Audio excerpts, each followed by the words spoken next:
E aí, gente, Vamos boa lá. noite, beleza? Tranquilinho? Estamos aí para bater um papo hoje aí com dois amigos aí que são, pô, os caras fantásticos aí. William Corsino, Raiz André. Vai lá, Corsino, pode iniciar aí, dando aí ó, a explanação da Vamos lá. palavra aí. Maravilha. Bom, então, para início, o texto proposto é Jeremias capítulo 28. Jeremias capítulo 28, trazer esse contexto. Aqui é o Ananias e Jeremias, todos os dois são profetas do Senhor. Ananias não é um profeta de outro Deus. Ananias não é um profeta de outra divindade, não é um profeta que vem falando a respeito veio de outra nação. Ele é de Israel. E aqui o embate está entre dois profetas da mesma nação que servem o mesmo Deus. Então, o contexto é esse. Vamos lá. Jeremias havia profetizado que Babilônia seria serva de Deus para oprimir ou servir de juízo para Israel durante 70 anos. E aqui Ananias vai confrontar a Jeremias com relação a essa profecia, trazendo ele outra profecia, entendendo ele que seria da parte do Senhor. Então ele faz essa primeira, porque Deus havia falado com Jeremias para colocar um jugo sobre as suas costas, naquela cangalha como boi, e dizer que aquele jugo era sobre Israel e duraria 70 anos. E o Ananias discorda dessa profecia. Bom, então, para ter uma compreensão um pouco maior, uma visão maior a esse respeito, tentarmos voltarmos até essa compreensão da nação de Israel. Que Deus estabeleceu a nação de Israel com o objetivo de abençoar todas as famílias da terra. Israel não é um fim em si mesmo. A escolha de Israel não quer dizer que Deus está rejeitando as outras nações. Mas, pelo contrário, de fato, é feita para o benefício dessas nações. Essa escolha de Israel é, antes de tudo, um serviço e um privilégio. Israel não é depositário das bênçãos de Deus, mas um canal para todas as famílias da terra. O profeta Amós, no seu capítulo 9, versículo 7, vai fazer lembrar Israel o seguinte: acaso vocês, israelitas, são mais importantes para mim do que os etíopes, por exemplo? Diz o Senhor. Tirei Israel do Egito, mas não foi só Israel. Também tirei os filisteus de Creta e os sírios de Quir. Ou seja, Deus está lembrando Israel que ele é Deus de todos. E não apenas havia retirado Israel do Egito, também tirou os filisteus, também tirou os sírios, ou seja, a diferença entre Israel e as outras nações é que Deus tinha uma missão para com Israel. E esse é o contexto que eu quero trazer como uma, talvez, teste-chave hermenêutico para a gente discutir todo esse assunto. Porque as bênçãos e maldições relacionadas com a nação de Israel têm a ver com a sua terra. Tem a ver com a sua terra. Porque Israel deveria ser o ambiente em que o Messias deveria nascer. Deus havia prometido, né, lá em Gênesis 3,15, e da semente da mulher ele traria um que esmagaria a cabeça da serpente, e que é o proto-evangelho, e que abençoaria, aí já juntando com Gênesis 12, todas as famílias da terra. Então, Deus precisaria de um ambiente que essa criança iria nascer. Para isso, ele faz a nação de Israel, para ser o ambiente, o útero de Deus, para que viesse o Messias. Bom, para isso acontecer, a nação de Israel teria que ser santa, teria que estar em santidade, sua aliança. Por isso que Deus separou Israel desde do seu nascimento, vamos dizer assim, né, em Gênesis 12. Vou tentar concentrar o máximo possível para ganharmos tempo com relação a isso. Então, as bênçãos e maldições com Israel está relacionada à sua terra. porque ela é uma nação, é uma etnia. Então, as suas bênçãos e maldições são relacionadas com a sua terra, porque para ser uma nação ela precisava de uma terra. E o ponto básico com relação a isso é que a maldição principal para Israel era perder a sua terra. Então, quando é que ela perderia a sua terra? Quando Israel perderia a sua terra? Deuteronômio 28 vai dizer, né, que se elas não obedecessem à voz do Senhor, ou seja, se elas não cooperassem com Deus, com o propósito dele, que é abençoar todas as famílias da terra, eles seriam amaldiçoados. E a principal maldição de Deus para com Israel era perder a sua terra. Eles poderiam perder a sua terra. E Jeremias está já nesse contexto. No contexto em que daquilo que Moisés havia avisado lá em Deuteronômio 28, a repetição das leis, Moisés avisa o povo daquilo que poderia acontecer se caso a nação de Israel não cooperasse com Deus em sua missão de ser bênção para todas as famílias da terra. E Jeremias, texto do capítulo 28 que nós lemos, ele já está nesse meio, no meio do juízo de Deus para com Israel. E por que Deus vai lançar esse juízo para Israel? Porque Israel não deixou de ser bênção para as demais nações. A começar pelos seus reis. Os seus reis, os seus líderes, os seus profetas, que deveriam ser exemplos de santidade. E quando digo santidade, estou falando de revelar a vontade de Deus, né? O santo aparecer. A ideia de santidade é o santo aparecer, ou seja, revelar Deus como ele é, a sua vontade, da maneira que ele é. E isso é descrito pelos profetas como, por exemplo, os reis. O que os reis deveriam ser? Sentar-se no trono de Davi torna os reis responsáveis por ministrar a justiça e proteger os fracos. Porém, os reis não fazem isso. E o que acontece? Eles quebram a aliança. Eles quebram a aliança. E Jeremias está nesse contexto.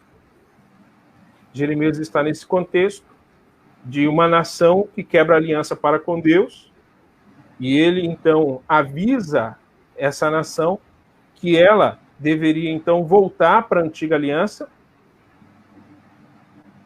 e não se apegar naquilo que os profetas, falsos profetas, falavam. E o que eles falavam? O que era o falso profeta? Os falsos profetas são os que não pregam a aliança de Deus. Os profetas, na época de Jeremias, eles não conseguem aplicar a aliança na vida das pessoas porque eles próprios são ética e teologicamente inescrupulosos. Se a gente for lá no capítulo 23, vai ficar claro isso. Eles envenenam a nação. Então, Jeremias afirma que eles têm 3 defeitos básicos. Primeiro, eles não estiveram na presença de Deus e, por isso, não possuem a palavra de Deus. Eles não estão na presença, não tem essa comunhão com Deus, não estão na presença de Deus, não buscam a presença de Deus. Segundo, quando pregam, têm apenas os próprios impulsos e crenças, suas crenças para partilhar. Eles não têm algo de Deus para compartilhar, apenas as suas crenças. E terceiro, por serem presunçosos, o Senhor impede-os de ter acesso à revelação, que, por sua vez, significa que jamais pegaram uma mensagem verdadeira. Então a gente tem que entender e ter essa discussão a esse respeito. Jeremias ele atacou 3 falsidades que o povo confiava: a falsa segurança devido à existência do templo, os falsos profetas e os falsos deuses. Repetindo. Então Jeremias ele atacou 3 falsidades que o povo confiava. O povo mantinha a sua confiança em 3 bases, que era a falsa segurança devida à existência do templo, os falsos profetas e os falsos deuses. Então, por aceitar essas falsidades, o povo relaxou. seus compromissos com a aliança. Desenvolveu uma infundada confiança na proteção divina. Crer nas mentiras dos falsos profetas levou a nação a ações que não estavam baseadas numa percepção da realidade religiosa histórica, porque o profeta ele necessita ter uma percepção correta da história. Ele tem que ter uma percepção correta daquilo que está acontecendo na história. Essa é uma das marcas do profeta. O profeta é o porta-voz, né, de Deus, aquele que ouve a voz de Deus e compartilha tudo aquilo que as reações de Deus, as ações de Deus, aquilo que propaga as opiniões, reações, as intenções e as palavras do próprio Deus. Porque o pressuposto é que o profeta só pode ser porta-voz de Deus se verdadeiramente, né, a sua mensagem vier de Deus. Caso contrário, é um falso profeta. E não é um profeta. E já trazendo o Ananias para a conversa e já terminando, Ananias ele leva o povo a confiar nessas 3 mentiras.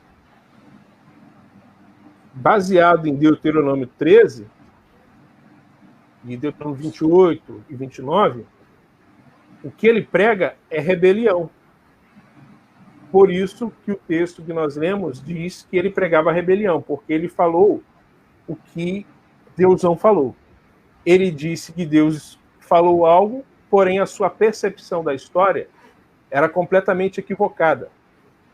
Não podemos afirmar que Ananias falou aquilo que ele disse, ele falou de um espírito maligno que veio, mas podemos dizer também que a percepção dele claramente era equivocada.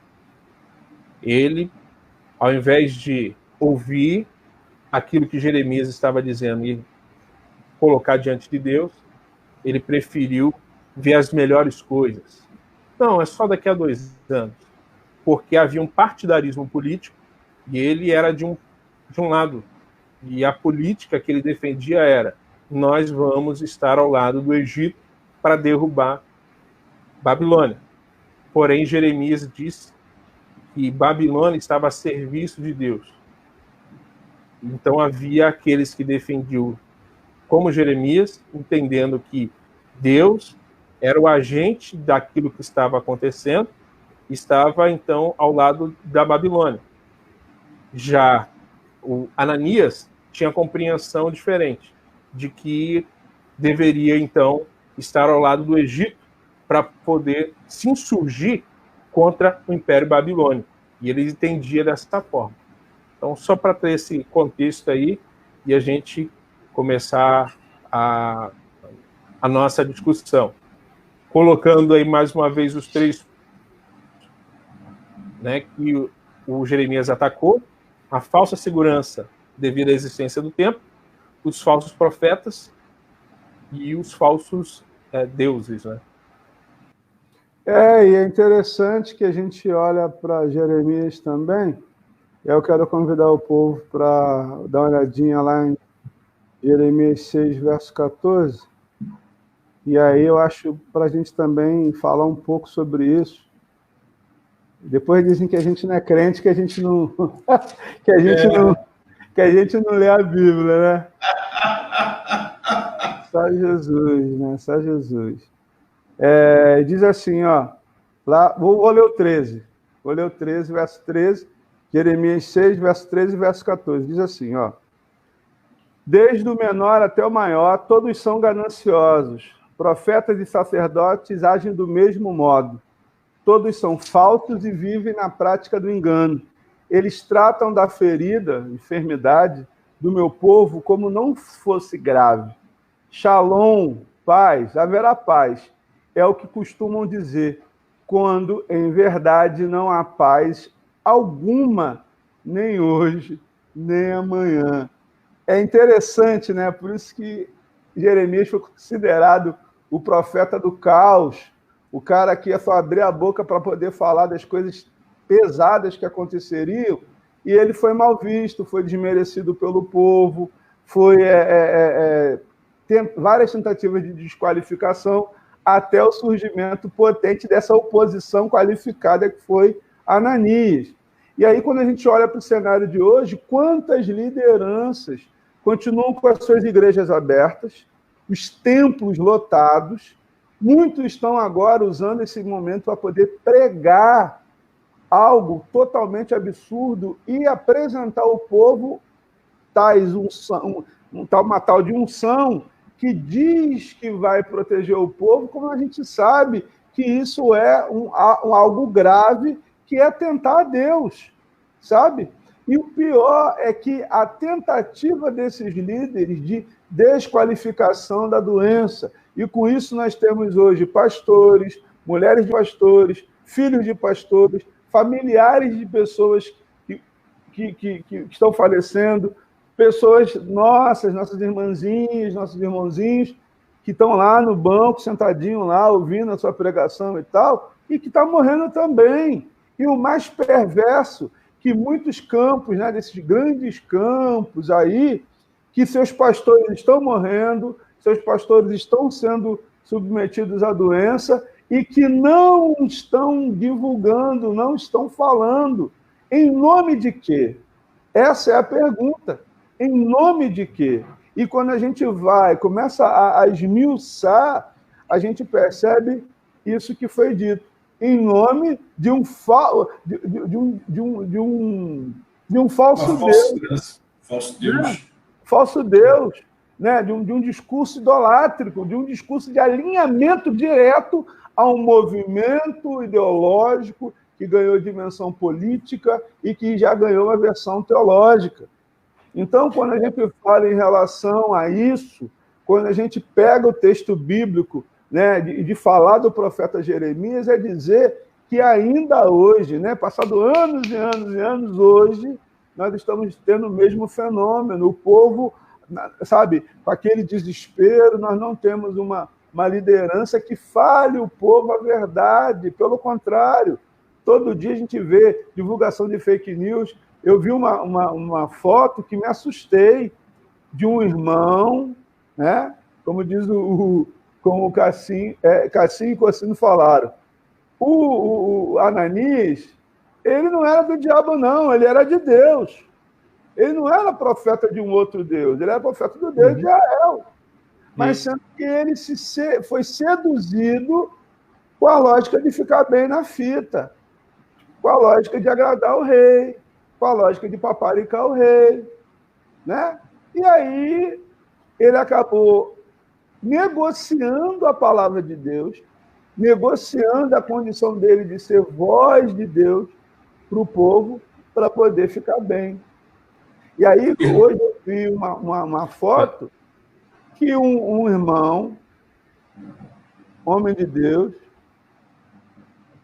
que pertence à bancada, né, à bancada evangélica, questionando uma cena de homens vestidos né, com aquela roupa especial, coveiros, ele falando, caixão tão leve, provavelmente pode estar vazia. Olha, gente, como é que uma liderança, um homem de Deus, se presta a esse papel de gerar dúvida no povo? Lamentável. É lamentável. Lamentável. Gerar dúvida no povo. Aí, quando a gente olha para esse irmão, qual é a apresentação dele? Ele agora é cão de guarda do presidente, com a possibilidade de disputar uma vaga no Executivo Municipal do município do Rio de Janeiro. Será que ele vai ter a coragem de ir contra e falar a verdade, que de fato pessoas estão morrendo, que esse vírus é um vírus que alcança todo mundo, mas os mais pobres estão morrendo, as pessoas desprovidas de recursos estão morrendo? Será que a fala dele vai ser profética, de anunciar a vontade de Deus, no sentido de cuidado para essas pessoas e de convocar os governantes ao arrependimento? Não! Faz um discurso de alinhamento e mentindo o povo. Está enganando o povo.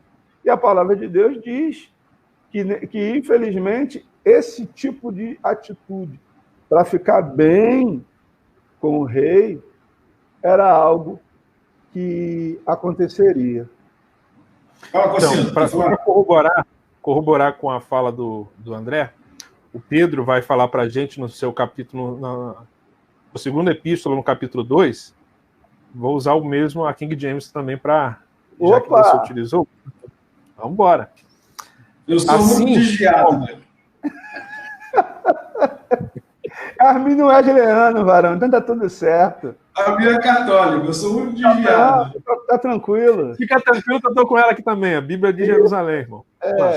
Bom, assim, olha o Pedro falando pra gente aqui, ó. Assim como no passado surgiram falsos profetas entre o povo, da mesma forma, haverá entre vós falsos mestres, os quais induzirão dissimuladamente heresias destruidoras, até ao cúmulo de negarem o soberano que os resgatou, atraindo sobre si mesmo repentinas destruição. Então, essa negação do soberano, ou seja, a negação da verdade, o maior problema que nós vemos aqui é esse alinhamento, essa tentativa de alinhar o evangelho com uma ideologia que está totalmente em oposição à fala do Cristo. O maior problema é esse alinhamento ideológico do evangelho, tentar alinhar o evangelho com uma linha ideológica que está em oposição ao evangelho e tentando unir, fazendo-se um serviço do próprio anticristo. A minha fala anterior, trazendo esse fundo, esse pano de fundo, tentando trazer uma chave, talvez até hermenêutica a respeito de uma visão missiológica, é porque o que eu percebo é que tudo isso está acontecendo para que o evangelho caia em descrédito. Como é que, diante da negação da verdade, como é colocado aqui, como vocês bem colocaram, diante da negação da verdade, dos fatos, abrindo mão da verdade por causa de uma ideologia que está em oposição a Cristo. Então, meu Deus, utilizando-se, inclusive, do evangelho para trazer engano, para trazer divisão, para trazer dissimulação. Isso estamos vivendo dias realmente terríveis. E isso, para mim, é claro. Para mim, isso é fato. É o espírito do anticristo, é uma atuação anticristo, para que o evangelho caia em descrédito. É para que o evangelho caia em descrédito. O pior de tudo, Corsino, é que as pessoas, o Deus desse século cegou o entendimento deles. Isso que é o pior de tudo. O Deus desse século cegou o entendimento deles. Qual é o Deus desse século? O Deus desse século é o poder temporal. O Deus desse século é o individualismo. O Deus desse século é o egoísmo, é a mentira. Então, cegou o entendimento deles. Eles conseguem isso daí, a gente não está falando aqui de lado específico, seja de esquerda ou de direita. Exatamente. Quando as pessoas pegam o evangelho e tentam enquadrar o evangelho dentro de uma linha ideológica. O evangelho é maior do que qualquer linha ideológica. Tanto é que João 3, capítulo 3, versículo 13, tem um texto ali que é fundamental, que vai dizer o seguinte: só pode falar coisas do céu quem de lá veio.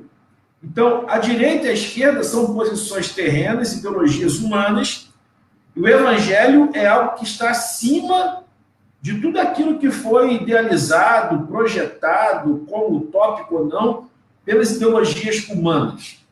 E aí o perigo se encontra nisso, porque as pessoas querem pegar o evangelho, alinhar alguma ideologia política, principalmente se vê que vai ganhar uma vantagem, aí já entra já no capítulo 5 de Jeremias, no último versículo, que ele vai dizer que os sacerdotes procuram ter uma vantagem em cima dessa situação, porque os profetas profetizam falsamente. E os sacerdotes aproveitam das falsas profecias para tentar tirar proveito. E o povo fica no meio disso tudo porque o povo é ignorante. O povo não tem o conhecimento, o povo muitas das vezes tem até sede de conhecimento, mas não tem acesso ao conhecimento. E aí o povo muitas das vezes fica na berlinda, sem saber o que fazer. E acreditando muitas das vezes no que essas lideranças que negam a realidade, negam os fatos, vivem a vida na pós-verdade, vamos dizer assim, e acaba acreditando nessas loucuras. Ou seja, um deputado federal da bancada, que se diz ser bancada evangélica, que é um pastor, que é um pregador, que a gente já cansou de ver ele pregando, pregador da linha pentecostal, quer dizer, cometer uma atrocidade dessa. Pegar uma foto que ninguém nem sabe se realmente aquela foto ali é diante do fato do coronavírus. Ele poderia ter pego aquela foto ali de um crime, ou de um desastre natural, ou de um desastre químico, de um desastre atômico, qualquer outra coisa. E as pessoas naquele devido cuidado ali, sabe-se lá qual é o peso da pessoa que estava dentro daquele caixão, sabe-se lá se não era uma criança que estava dentro daquele caixão, mas por falta de caixão de criança, botaram num caixão de gente adulta. Rapaz, é ser muito mal. Isso é isso que a Bíblia fala quando diz que por se aumentar a iniquidade, isso é ser injusto, isso é espalhar injustiça, isso é ser mal, isso é ser maligno, isso é ter o coração podre, a alma podre, a vida podre, porque isso, o que reflete do lado de fora é o que já está do lado de dentro. E aí, quando começa a querer alinhar evangelho para tentar alinhar em discurso de governo, irmão, nunca vai dar certo. A história está aí para deixar bem claro que todas as vezes que houve alinhamento de religião e política e houve ali a junção, isso nunca deu certo. Atirar pela morte de Cristo. A morte de Cristo nada mais foi do que um alinhamento político-religioso. Mais nada do que isso. Assim, o que me deixa espantado não é a questão, o povo que está nos assistindo aí, está vendo a gente falar, pode estar falando assim, pô, mas vocês estão falando só disso, tal, dessa questão de repente, falar contra o governo. Não, a gente não fala disso agora, não. Está aqui o Reis que eu conheço, está aqui o Porcino que eu conheço. A gente falava contra Lula, a gente falava contra PT, a gente falava contra Dilma, até hoje a gente fala contra hoje, sem problema nenhum. Eu fui um cara que eu fui totalmente contra a questão de Olimpíada, a questão de Copa do Mundo, que eu falei muitas das vezes que deveria construir outras coisas ao invés de ter tantos elefantes brancos que a gente está vendo até hoje aí jogado por aí. Exato. A gente não fala isso de agora, não, a gente está sempre batendo para querer justamente... Ainda tem um detalhe, né, que é interessante, que na época que eu, juntamente com vários setores do movimento negro, denunciávamos o projeto de segurança pública, que foi ali que estabeleceu a ocupação dos territórios da Maré, lá do Borel, esse excesso de militarização da segurança pública, quando nós falávamos lá atrás, chamavam a gente de coxinha, de pelego, vocês estão dividindo o movimento. Então, assim, é para deixar bem enegrecido que o nosso compromisso é com a vida. E todo aquele projeto que se estabelecer contra a vida, nós vamos nos posicionar. Entende? Justamente. Seja de que lado for. Porque, justamente, o evangelho é o quê? O evangelho é vida. A gente não vai fazer isso aí, deixando claro. A gente não vai fazer o papel de Ananias. Vamos fazer o papel de Jeremias. A gente votou, mas não vamos deixar de denunciar. Gente, votando ou não votando, nós vamos estar para denunciar, porque esse é o papel da igreja. O papel da igreja não é ser papel de Ananias, é ser o papel de Jeremias. É dizer quando vai bem, e quando dizer também que vai mal, porque está indo mal. Não é alinhar com a política, é alinhar com o céu. Eu quero lembrar a fala do profeta do século passado. profeta do século passado, chamado Martin Luther King. O que ele dizia? Que a igreja não é aliada do Estado. Não, ela não é senhora e nem serva do Estado, né? Mas antes, a sua consciência. E nunca a sua ferramenta. A igreja tem que ser, aí os pais, ó, desde do protestantismo medieval, vem trazendo a ideia de que a igreja tem que ser a consciência do Estado. Aí trazendo o profeta. E você vai vendo. Colocando isso, não pode ser. Não é senhora, não é serva e nunca é instrumento. Sim. Mas aí que tá. Quando as pessoas veem a gente falar agora, as pessoas acabam isolando a gente, recortando a gente, Cassinho Corsino, no agora.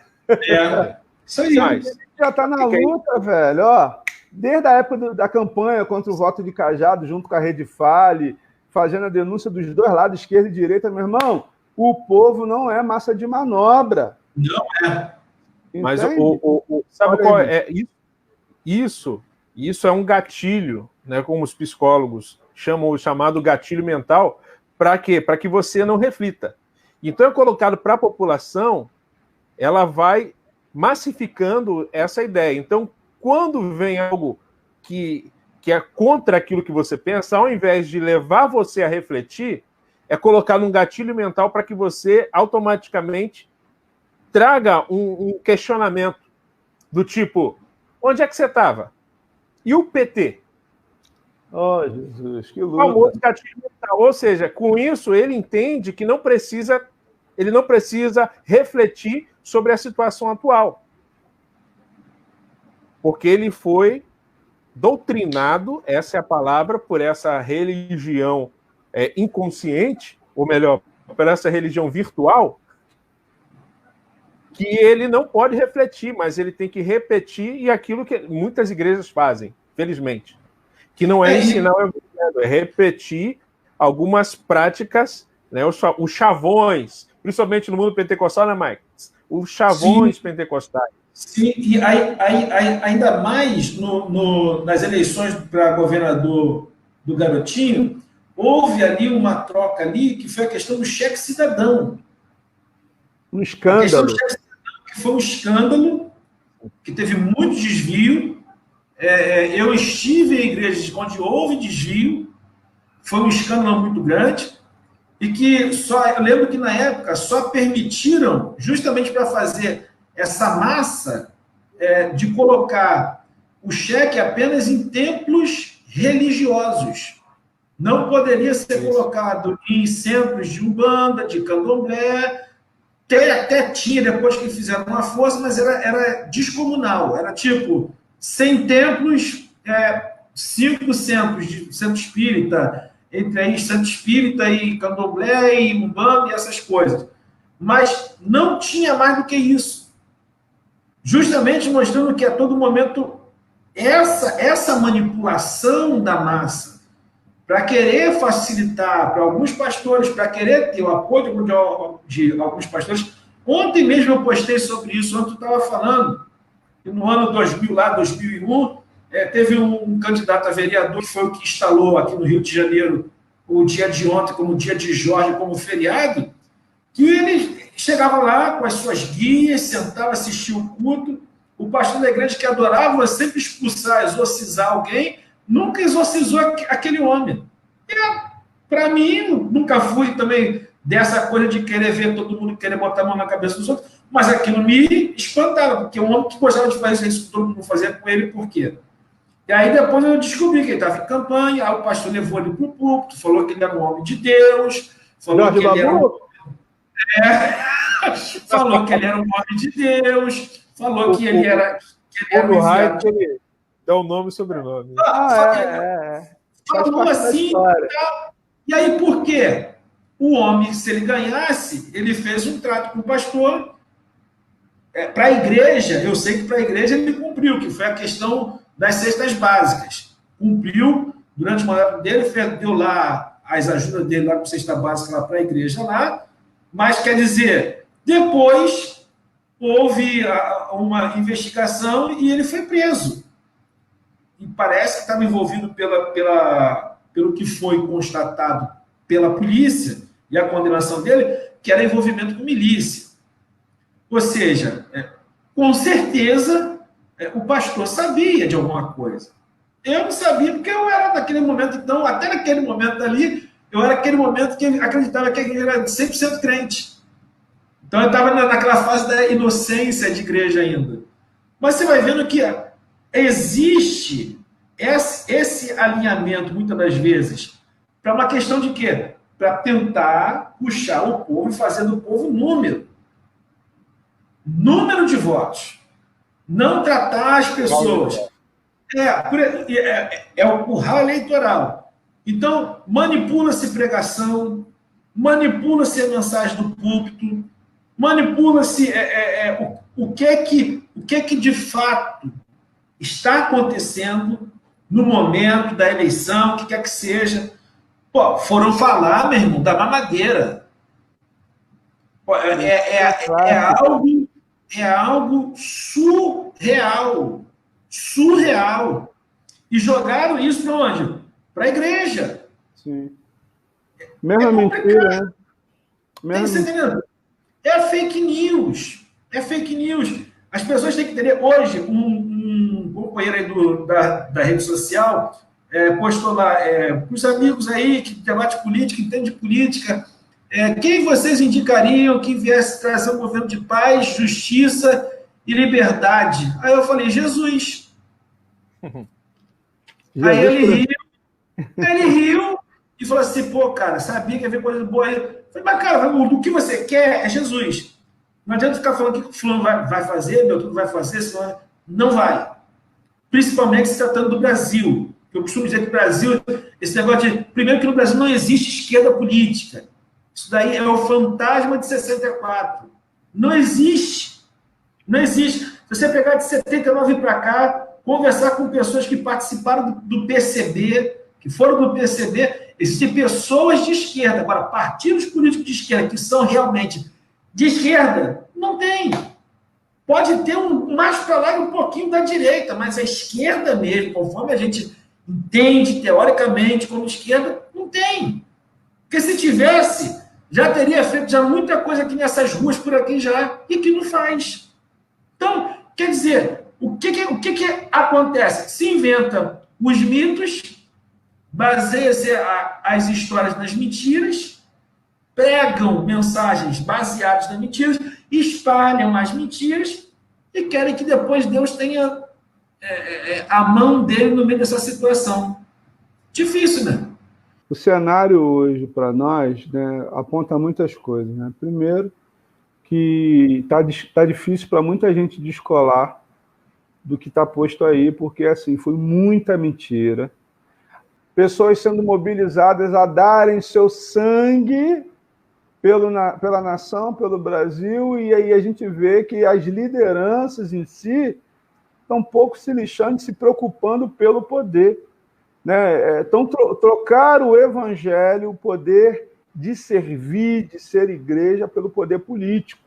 E o poder político está revelando que há antagonismo, porque o projeto de poder político que se estabeleceu não vê o povo como prioridade, vê os seus interesses, sabe? Eu vi um comentário que foi do pastor Antônio Carlos Costa, ele fala que a igreja evangélica, depois disso tudo, ela vai ter que, primeiro, né, se arrepender, chorar e de reconstruir o que foi feito. Né? E hoje, o que está posto para nós hoje? Está posto para nós o retorno ao evangelho, o retorno ao cuidado das pessoas, o retorno a acolher as pessoas, palavra de esperança, mas sem negação da realidade, orientar para as pessoas ficarem em suas casas, orientarem as pessoas a não se colocarem na condição de exposição dessas pessoas, dizerem para essas pessoas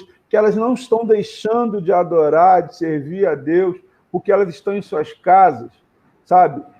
De dizer que elas podem ser igreja, sim, em suas casas, e podem continuar orando, podem continuar cultuando ao Senhor, através de culto doméstico, de culto através da mediação da tecnologia, sabe? De falar, outro ponto que o nosso irmão falou, dos 3 pontos, né, da reflexão de Jeremias, estabelecer o seguinte, que não existe outro Deus, senão o Deus criador dos céus e da terra, que se revelou, se materializou em Cristo Jesus, nosso Senhor. Todo aquele que estabelecer, tentar impor algo que entre, que bata de frente com o Evangelho, aí eu uso as palavras de Paulo, que seja anátema.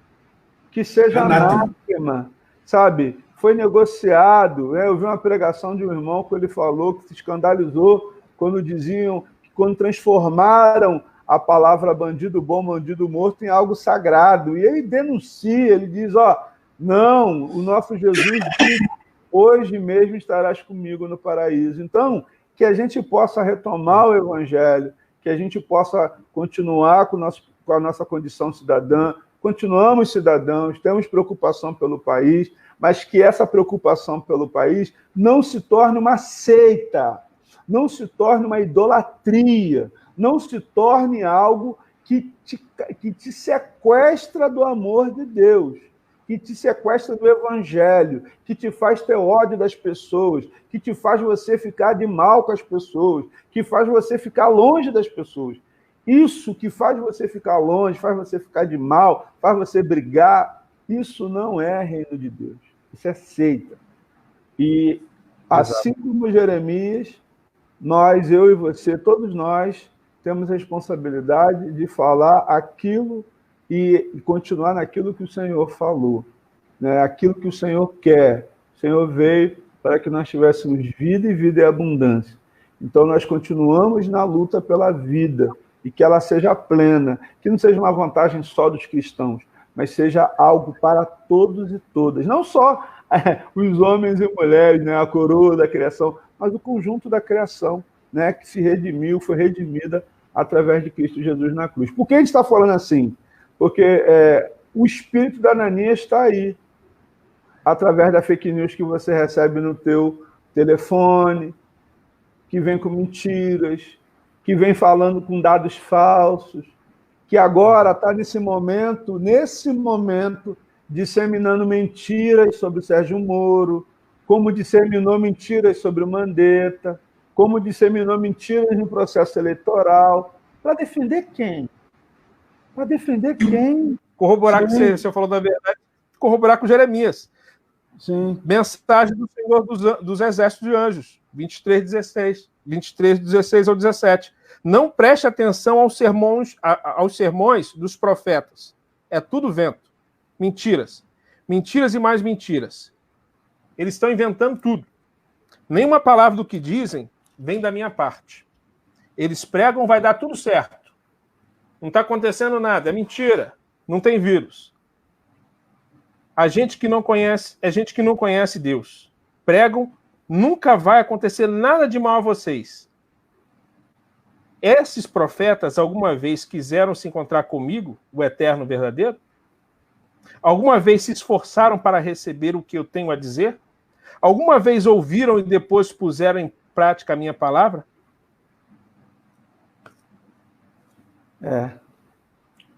Assim disse o Senhor. Boa noite.